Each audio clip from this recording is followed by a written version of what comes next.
Welcome and السلام علیکم dear second year مطالعہ پاکستان سیکنڈ ایئر کی بک میں آج ہم لوگ اپنا لیکچر نمبر 2 پڑھیں گے، یعنی جو ہمارا یونٹ 1 ہم لوگوں نے شروع کیا تھا باب اول اسلامی جمہوریہ پاکستان کا قیام۔ اس میں پچھلے لیکچر میں ہم لوگوں نے نظریے کو اور اس کی اہمیت کو ڈسکس کیا تھا۔ تو آج کا جو مطالعہ پاکستان میں ہمارا سیکنڈ جو ٹاپک ہے وہ ہمارا ہے جی نظریہ پاکستان کا ارتقاء، یعنی evolution of ideology of Pakistan. آج ہم نظریہ پاکستان کے ارتقاء کے بارے میں پڑھیں گے۔ تو نظریہ کیا تھا؟ ہم لوگوں نے نظریے کے بارے میں کل پڑھا کہ ہر انسان کی زندگی کا ایک مقصد ہوتا ہے، اس کو حاصل کرنے کے لیے وہ اپنی عقل، سوچ اور فکر کے مطابق اپنا لائحہ عمل طے کرتا ہے۔ اسی طرح کولیکٹیو تھنکنگ ہوتی ہے کہ جس قوم کے لیے، جس کام کے لیے وہ قوم اپنی ماضی کے روایات، اقدار کو مد نظر رکھ کر اپنی اجتماعی سوچ کو بروئے کار لا کر اپنے مشاہیر کی رہنمائی میں اپنے مستقبل کے لیے کوئی پلان بناتی ہے، اور یہی جو پلان بناتی ہے، جو مقصد ہوتا ہے اس کا، وہ اس قوم کا نظریہ کہلاتا ہے۔ اسی طرح سے نظریہ جو ہے وہ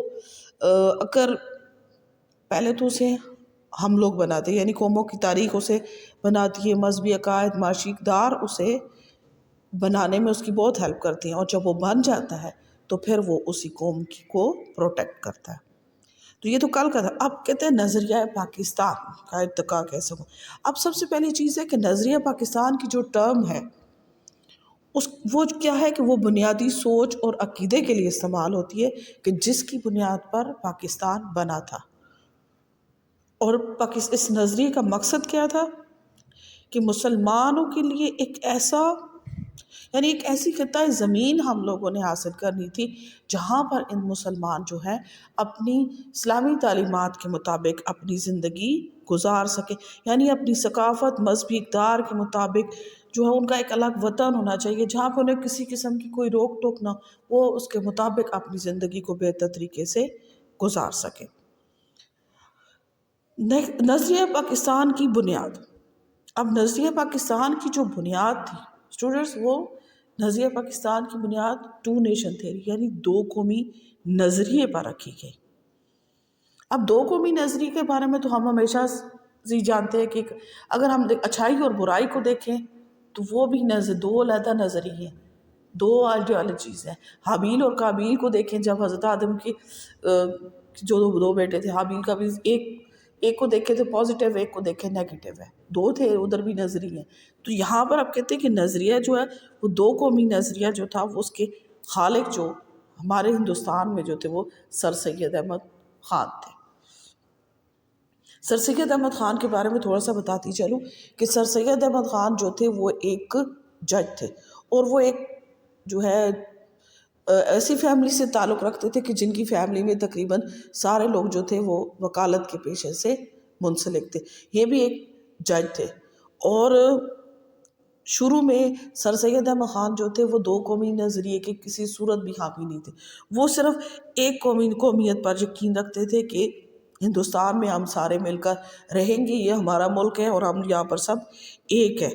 لیکن کچھ ایسے واقعات ہوئے جیسے 1867 میں اردو ہندی کنٹروورسی ہوئی، اردو ہندی تنازع پیدا ہوا۔ تو وہ پیدا ہوا تو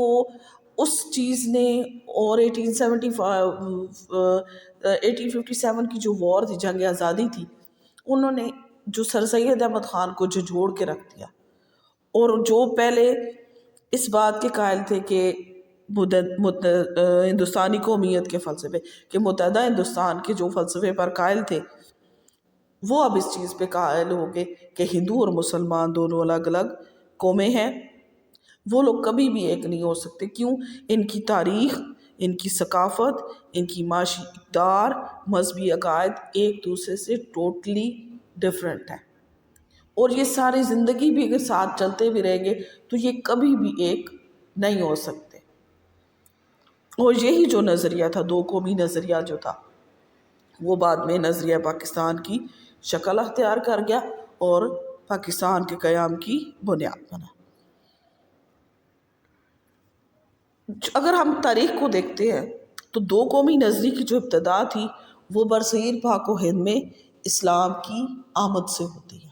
کہ جب اسلام داخل ہوا ہندوستان میں،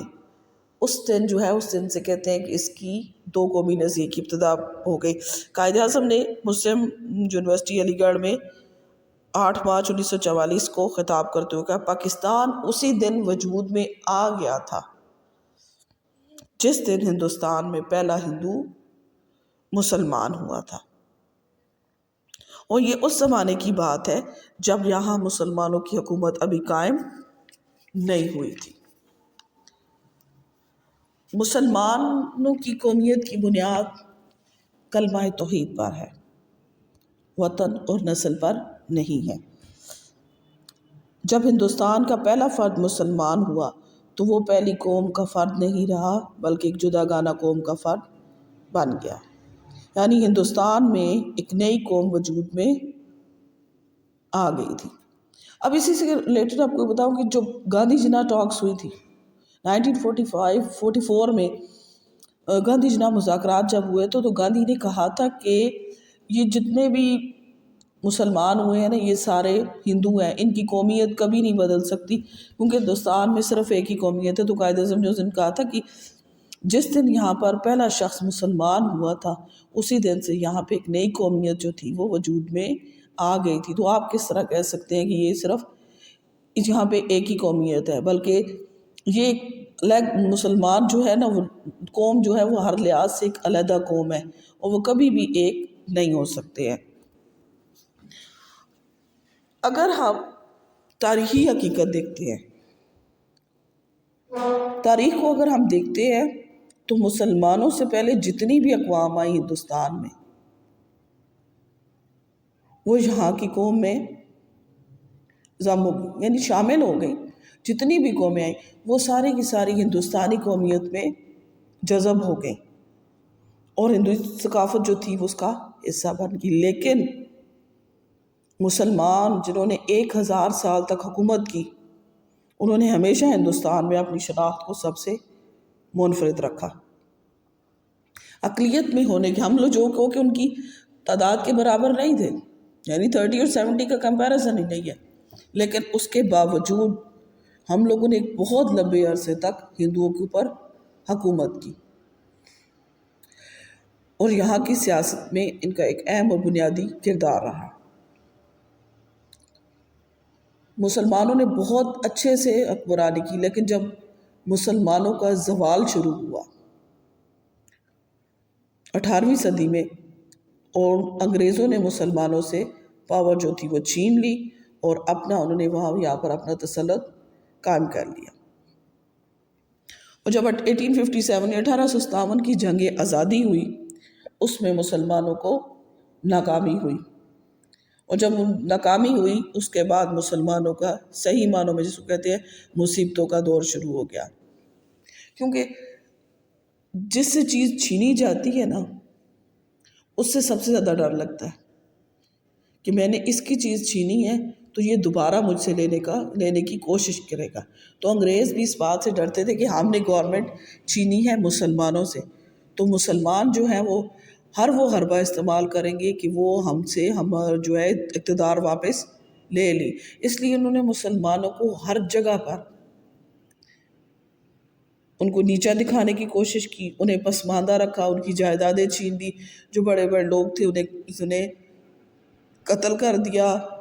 سب کی جائیدادیں چھین لی، ملازمتیں ان سے لے لی، یعنی مسلمانوں کو ہر طریقے سے انہوں نے پسماندہ رکھا کہ کسی طرح یہ دوبارہ اس قابل نہ ہو جائے کہ ہم سے اقتدار چھین لے، اور ہر طریقے سے مسلمانوں کو پسماندہ رکھا۔ اور اس بات سے فائدہ اٹھایا تیسری قوم ہندوؤں نے، انہوں نے اس سے فائدہ اٹھایا، انہوں نے انگریزوں کا اعتماد حاصل کر لیا۔ مسلمان تو ظاہر سی بات ان کے ساتھ اتنے انہوں نے زیادتیاں کی کہ مسلمان بالکل پیچھے ہٹ کے رہ گئے۔ انہوں نے کہا کہ ہم لوگ اب انگریزوں کی طرف دیکھنا بھی گوارا نہیں کرتے، اور یہ ان کی جو سب سے بڑی بے وقوفی تھی۔ اس سے فائدہ اٹھایا ہندوؤں نے، انہوں نے نہ صرف انگریزوں کی زبان سیکھی بلکہ انہوں نے ان کی جدید تعلیم کو بھی حاصل کیا اور مسلمانوں سے بہت آگے نکل گئے۔ آبادی کے لحاظ سے تو پہلے بھی بہت زیادہ تھے، لیکن اب وہ مسلمانوں سے تعلیم کی وجہ سے بھی بہت آگے نکل گئے، اور مسلمان جو تھے وہ پیچھے رہ گئے۔ جب مسلمانوں کا دور تھا تو مسلمانوں نے اپنے دور میں ہندوؤں کے ساتھ رواداری اور انصاف کا برتاؤ کیا، بہت زیادہ انہیں فیسلٹیز دی، مراد دی، ہر قسم کی انہیں رعایت دی ہر چیز میں، اور کبھی بھی کسی قوم کے فرد، چاہے وہ ہندو ہوں چاہے کوئی بھی ہو، کسی بھی فرد کو نہیں کہا کہ اسے زبردستی مسلمان بنانے کی کوشش نہیں کی، یعنی جبراً کبھی کسی کو نہیں کہا کہ تم اسلام قبول کرو۔ اور اسی وجہ سے مسلمان جو تھے وہ اتنے سال حکومت کرنے کے باوجود اقلیت میں رہے، مائنورٹیز میں رہے، کیونکہ انہوں نے کبھی بھی انہیں یہ نہیں کہا کہ آپ جو ہیں ہمیں جبراً جو ہے وہ آپ مسلمان ہو جائے، آپ ہمارے مذہب۔ اب جیسے انگریز آیا تو اس نے مشنری اسکولس کھولے، انہیں زبردستی ہندوؤں مسلمان جو ہے لوگوں کو عیسائی بنانا شروع کر دیا، اپنے اسکولس کھولے، ان میں ایجوکیشن یہی دی جاتی تھی کہ آپ جو ہے وہ عیسائیت کو اپنا لیں، اور مسلمان جو تھے وہ اس وجہ سے بھی خائف تھے کہ یہ اپنے ہمارے بچوں کو کرسچینٹی سکھا رہے ہیں تو ہم لوگ تو اپنے بچوں کو داخل نہیں کریں گے۔ لیکن یہ تھا مسلمانوں نے اتنے زیادہ عرصہ کرنے کے باوجود بھی انہوں نے کبھی کسی کو زبردستی ہندو نہیں بنایا، یا ہندو کو مسلمان بنانے کے لیے کوئی بھی کوشش نہیں کی، اور اسی وجہ سے مسلمان جو تھے وہ اقلیت میں ہی رہ گئے۔ اور اس بات سے انگریز جو ہے وہ ہندوؤں نے اپنی برتری کا فائدہ اٹھایا، اور انہوں نے کہا کہ برٹش سے کہا کہ آپ لوگ یہاں پر ویسٹرن ڈیموکریسی یعنی مغربی جمہوریت کو انٹروڈیوس کروائیں۔ مغربی جمہوریت کا مطلب ہوتا ہے نا کہ صرف سروں کو گن لینا، یعنی میجورٹی کو دیکھ لینا کہ ہاں جی کون ہے۔ پھر اگر یہ ویسٹرن ڈیموکریسی اگر یہاں پہ انٹروڈیوس ہوتی تو مسلمان جو تھے وہ تو پرمننٹ سلیوری میں چلے جاتے، کیونکہ مسلمان تو تھے ہی مائنورٹی میں، اور ہندو جو تھے وہ میجورٹی میں تھے، لیکن مسلمان جو تھے وہ کبھی بھی اس کو نہیں ہونے دے رہے تھے کہ یہاں پر ویسٹرن ڈیموکریسی کسی صورت انٹروڈیوس نہیں ہونی چاہیے، ورنہ ہم لوگ ہمیشہ کے لیے ان کی غلامی میں چلے جائیں گے۔ اب مسلمان جو تھے وہ بالکل بھی جمہوریت کے خلاف نہیں تھے، وہ جمہوریت کو کے اصولوں کو بھی مانتے تھے، جمہوریت کو بھی مانتے تھے، لیکن جو ہندو لیڈرز تھے ان کی تنگ نظری سے بہت زیادہ پریشان تھے، کیونکہ مسلمان یہاں پہ رہ رہے تھے تو وہ ان کے منفی ارادوں کے بارے میں اچھے طریقے سے جانتے تھے، اور مسلمان جو تھے وہ اپنا مستقبل میں سیاسی نظام چاہتے تھے کہ ان کے حقوق کا تحفظ ہو جائے۔ انہیں اپنے جائز حقوق کا مطالبہ کیا۔ جائز حقوق کا مطالبہ کب کیا؟ 1906 میں۔ 1906 میں جب شملہ وفد ہوا تو شملہ وفد میں انہوں نے اپنے لیے ایک جداگانہ انتخابات کے حصول کے لیے انہوں نے کہا کہ ہمارا جداگانہ انتخاب ہونا چاہیے، تو وہ لارڈ منٹو تو اس کو مان گیا، لیکن ہندوؤں نے اسے ماننے سے انکار کر دیا۔ اس کے ساتھ یہ بھی تھا کہ جتنے بھی مسلمانوں کے جائز مطالبات تھے وہ بھی بالکل نہیں مانے جا رہے تھے۔ جیسے 1905 میں تقسیم بنگال ہوئی تھی، بنگال جو تھا وہ ایک بہت ہی پسماندہ صوبہ تھا اور بہت بڑا تھا، تو بنگال کو 2 حصوں میں تقسیم جب کر دیا 1905 میں، تو جو ہندو بنیے وہ سارے جتنے انڈسٹریلسٹ جتنے بھی تھے انہوں نے فسادات شروع کر دیے۔ آخرکار وہ 1911 میں اس تقسیم کو ختم کر کے رہے، یعنی 1905 میں جو تقسیم ہوئی 1911 میں تنسیخ بنگال ہو گئی، جس سے مسلمان جو تھے بہت زیادہ خائف ہو گئے۔ انہوں نے کہا تھا یہاں پہ ہمارا کچھ بھی محفوظ نہیں ہے۔ اس کے بعد تحریک خلافت ہوئی۔ تحریک خلافت میں ہمارا آپس میں دونوں کا اتحاد بھی رہا، سب کچھ۔ جب ہم لوگ اینڈ میں پہنچ گئے، یعنی یہ مزید اگر کچھ ٹائم اور تحریک خلافت چل جاتی تو شاید 1920 میں ہی کوئی فیصلہ ہو جاتا۔ تو یہ ایسی منظم تحریک تھی تحریک خلافت جس نے برٹش کے ایوان کو ہلا کے رکھ دیا تھا۔ تو جب یہ ہوا تو اس میں انہوں نے بعد میں جب یہ پیک پہ پہنچی تو وہ یہاں پر ہندو جو لیڈر سے گاندھی انہوں نے اسے کوئٹ کر لیا کہ ہم نے، اور اس سے تحریک کے خاتمے سے مسلمانوں کو بے پناہ جانی اور مالی دونوں طرح سے نقصان پہنچا۔ اس کے بعد جو آخری کیل ٹھونک دی وہ نہرو رپورٹ نے 1928 میں جب نہرو رپورٹ پیش ہوئی تو نہرو رپورٹ میں جتنے بھی وہ سفارشات پیش کی گئیں وہ ساری کی ساری مسلمانوں کے خلاف تھی، کہ وہ مسلمانوں کو کسی صورت بھی ماننے کو تیار نہیں تھی، اور مسلمانوں کو یہ اب احساس ہو گیا کہ ہمیں جو ہے وہ ہر صورت میں ہم لوگوں کو جو ہے یہاں سے اب اپنے لیے علیحدہ وطن کا مطالبہ کرنا ہے۔ اور جو ان کی انتہا پسند تحریکیں تھی، شدی تھی، سنگٹن تھی، وہ تحریکیں جتنی بھی تھی، انہوں نے زبردستی جو ہے وہ مسلمانوں کو کہا کہ جو ہندو مسلمان ہو چکے ہیں وہ دوبارہ سے اب وہ ہے اس چیز پہ واپس آ جائیں کہ وہ دوبارہ جو ہے اب ہندو مذہب کو قبول کر لیں۔ اگر وہ ہندو مذہب کو قبول نہیں کریں گے تو ان کے لیے یہ ہے کہ وہ ہندوستان کو چھوڑ دیں۔ اگر وہ ہندوستان کو اب ان کے لیے یہ ملک اب ان کا نہیں رہا، آپ لوگ یہاں پہ فارنرز ہیں، جیسے انگریز فارنر ہے آپ بھی فارنر ہیں، یہاں پر صرف وہی بندہ رہ سکتا ہے کہ جو ہندو ہے، کیونکہ یہ ہندوؤں کا ملک ہے۔ اس کے بعد یہ تھا کہ 1930 میں ان ساری باتوں کو دیکھیں، 1930 میں علامہ محمد اقبال نے الہ آباد میں جو اپنا خطبہ دیا، انہوں نے کہا کہ مجھے ہندوستان کو، میں یہ سمجھتا ہوں کہ ہندوستان کو دو سے زیادہ ریاستوں میں تقسیم ہو جانا چاہیے، اور مجھے ہندوستان کے مغرب کی طرف ایک نئی مملکت کا خاکہ نظر آ رہا ہے۔ یعنی انہوں نے کہا کہ ہم لوگ ہر طریقے سے علیحدہ ہیں اور ہمارا علیحدہ وطن ہونا چاہیے۔ اور اسی زمانے میں کیمبرج یونیورسٹی کے چند مسلمان طلبہ نے ایک پمفلٹ جاری کیا۔ وہ 5 طلبہ تھے، جن میں ایک تھے چودھری رحمت علی، دوسرے نمبر پر محمد اسلم خان خٹک تھے، تیسرے نمبر پہ غلام عباس، چوتھے نمبر پہ شیخ محمد صادق، اور 5ویں جو تھے وہ عنایت اللہ خان آف چارسدہ تھے۔ انہوں نے پمفلٹ جاری کیا تھا جس کا نام تھا ناؤ اور نیور، یعنی ابھی نہیں یا ابھی یا کبھی نہیں، کہ ہم ایک مسلمان ریاست کا قیام کا مطالبہ کیا، اور اس ریاست کے نام کے طور پر پہلی دفعہ لفظ پاکستان استعمال کیا گیا۔ یعنی پاکستان کا جو پہلا لفظ سب سے پہلے استعمال کیا تھا وہ پمفلٹ ناؤ اور نیور میں استعمال کیا گیا تھا۔ اور ہم کہہ سکتے ہیں کہ اس مقام پر 2 قومی نظریے نے نظریہ پاکستان کی شکل اختیار کر لی، اور 2 قومی نظریے میں صرف اس حقیقت کو بیان کیا گیا کہ مسلمان اور ہندو 2 الگ قومیں ہیں، لیکن اس میں ایک الگ مسلمان ریاست کے قیام کا ذکر نہیں تھا، بلکہ نظریہ پاکستان میں 2 قومی نظریے کی بنیاد پر ہندوستان کی تقسیم اور مسلمانوں کے لیے ایک الگ ریاست کے قیام کا مطالبہ مرکزی اہمیت کا حامل تھا۔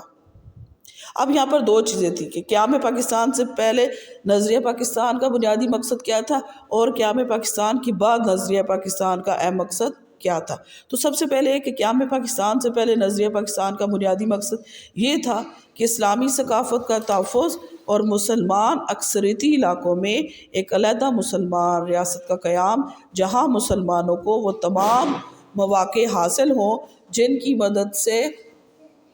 وہ اپنی زندگی اسلامی تعلیمات کے مطابق گزار سکے۔ جبکہ دوسرا جو تھا کہ قیام پاکستان کے بعد نظریہ پاکستان کا اہم ترین مقصد ایک ایسے نظام حکومت کا رائج کرنا تھا جس کے تحت تمام ملکی قوانین کو اسلامی اصولوں کے مطابق ڈھالا جا سکے۔ تو اسٹوڈنٹس، امید ہے آپ کو سمجھ آ گئی ہوگی۔ یہ تو آج کا ہمارا تھا لیکچر نمبر 2، اس کو بہت اچھے سے سننا ہے، اور اس میں جتنے بھی MCQs بننے ہیں وہ اپنے اپنی نوٹ بک کے اوپر لکھنے بھی ہیں، اور جو کوسچنز بنیں گے انہیں آپ نے لکھنا بھی ہے، اور اسیسمنٹ کی بہت اچھے سے تیاری کرنی ہے۔ اوکے بچے، اللہ حافظ، اپنا خیال رکھیے گا۔